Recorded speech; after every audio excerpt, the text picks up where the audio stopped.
Magandang umaga! Kumusta po? Narito po ulit ang update natin para sa lagay ng ating panahon. Ngayong umaga po ng December 25, 2025. Sa ngayon po ay wala tayong binabantayan na sama ng panahon sa loob at labas ng ating area of responsibility. Pero mayroon pa rin pong mahinang daloy ng hanging amihan na umiiral dito sa Northern Luzon at easterly sa silangan ng Southern Luzon, Visayas at Mindanao.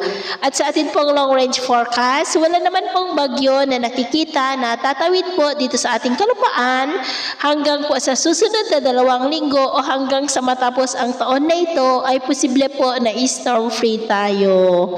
At sa lagay po ng ating panahon, ngayong madaling araw ay maayos ang panahon sa malaking bahagi ng bansa pero may tsansa pa rin ng mga isolated rains sa may Lobo, sa may Batangas, southern part ng Quezon, Catanduanes, Albay, Sorsogon, Masbate, Northern Samar, Leyte, Lobo, Cadiz, Capiz, Calapan, Palawan, Basilan, Zamboanga Peninsula, Lanao Provinces, Sultan Kudarat at Surigao del Norte. At mamaya ay sisikat ang araw sa malaking bahagi ng bansa pero may tsansa pa rin ng cloudy skies with isolated rains dyan po sa may Lobo, Calapan, Quezon, Bicol Region, Northern Samar, Panay Island, Bohol, Zamboanga Peninsula, Sulu Archipelago at Basilan. At mamayang hapon, mas maraming lugar ulit ang makakaranas ng mas maulap na kalangitan with isolated rains.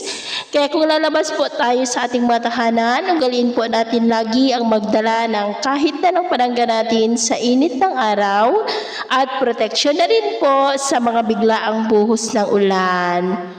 At sa atin naman pong mga baybayin, wala po tayong nakataas na anumang gale warning signals, pero bayong pag-iingat lamang po kung papalaot tayo para po mas makaiwas sa mga sakunang pangkaragatan.